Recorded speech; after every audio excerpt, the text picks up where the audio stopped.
What's going on? My name is Sean. I'm a CDL trainer here at Rosedale Transport. In today's video, I'm going to talk to you about the importance of managing your clock during orientation. So I'll show you a little bit of that. But first off, I want to let you know that Trucking Life with Sean is now sponsored by Connect Now. Connect Now makes remote gear for the remote worker. They make Bluetooth headsets, y'all. They are awesome. They're smooth. They're great.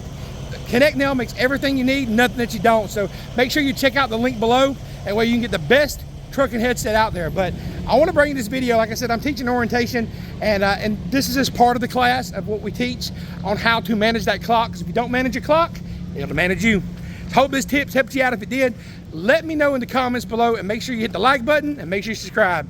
Trucking Life with Sean, baby. Let's get it.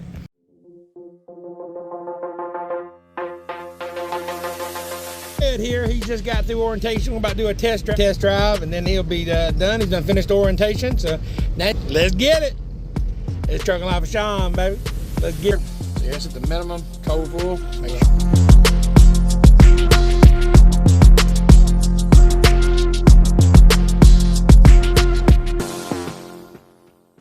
What I want to talk to y'all about now, and you already know, y'all both probably know this, but this is, and you'll learn this as you go, is we're going to talk about utilizing your time, how important it is. We used to do paper logs. Did y'all ever do paper logs? I did those years ago. And it was a lot easier to get away with stuff. And it's a good thing. So the LDs don't let you get away with this stuff, so which is good. It keeps you away, unless you're working for a bad company. But we do everything legit here at Rosedale. But you got to utilize that clock right. That clock will make you or it will break you on your mileage. So I want to go over a difference between a driver who gets 3,000 miles a week and a driver that gets 2,000 miles a week doing the exact same thing, but not using their clock right. So I want you to see if you can follow me on this, okay?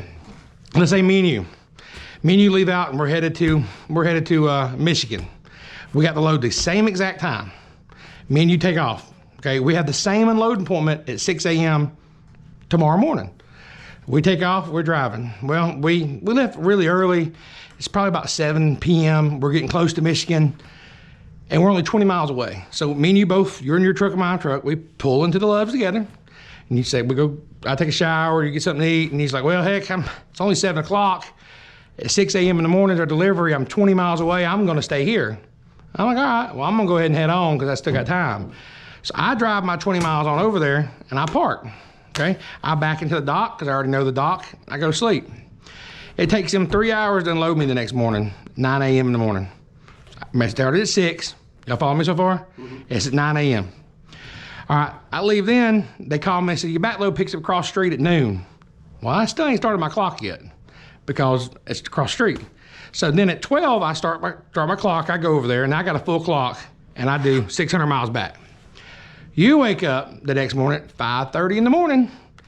You're still early ain't nothing wrong with it. You're still gonna be early, but you started at 5:30, which means 14 hours later, you can't work past 7:30. Y'all follow me on that? Mm-hmm. So then you go over there, you made it on time. It took them 3 hours to unload. You got 3 more hours over here.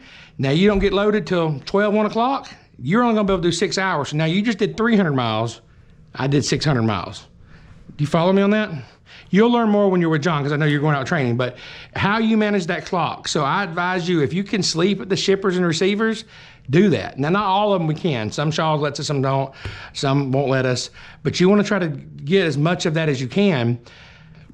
That way you can utilize that time, because that time, you can have the same runs as me, but I'll make more money than you because I'm going to utilize my clock. Now, you'll learn that you can't always plan that. Like, you don't know exactly, things happen, but what you can control, you control. So, for example, if another way is, let's say I'm coming into Atlanta, okay, and we're working on my 70-hour clock now. Totally different scenario. We're coming into Atlanta, and I've got enough time to make it to Dalton, but it's Friday night, 4 o'clock in the afternoon. I know it's gonna take me 4 hours to get through Atlanta. I'm already heard on the radio, traffic's backed up. It's not that I'm not wasting my time. I'm gonna go ahead and pull over, okay?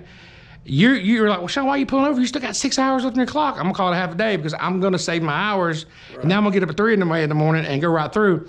Now, I've beat you because you've made it to Dalton, but you can't start because you worked all night getting through there. I'm gonna start earlier tomorrow, and I'm gonna get ahead of you, and I did it easily. So you understand, it's about managing that clock. Sometimes, like, when I did it like that, sometimes I get like, if I couldn't, like, be right there at the shipper, or maybe like I'm at the shipper, they say they don't go over 5 miles per hour because that's when your time gonna stop. Mhm.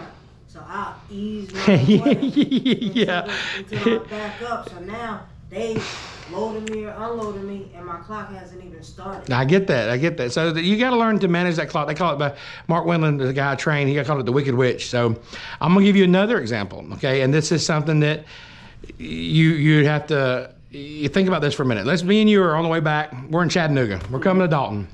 We both run out of time.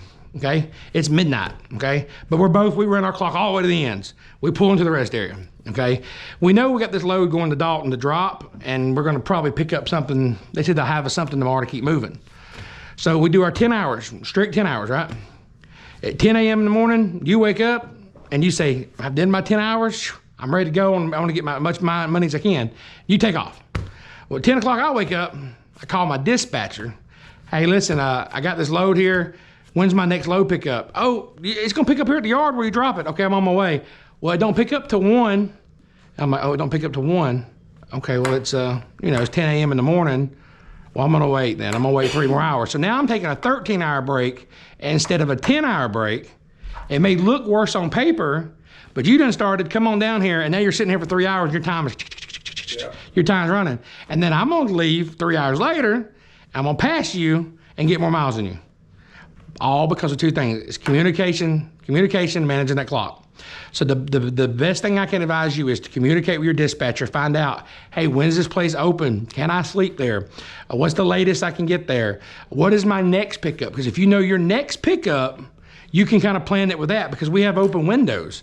Y'all follow me on this? So if you have this open window, yeah, you can get it there between 5 today and 5 tomorrow, but when's that next load pickup? Because you want to utilize that for the best you can. All right? Y'all get any questions? Nope. All right. Thanks for watching today's video. If you got any value from it, make sure you hit the subscribe button. I put out videos every day trying to teach you something the CDL school will not teach you. If you're looking for a good job, call the number at the bottom of the screen. We are hiring here at Rosedale Transport.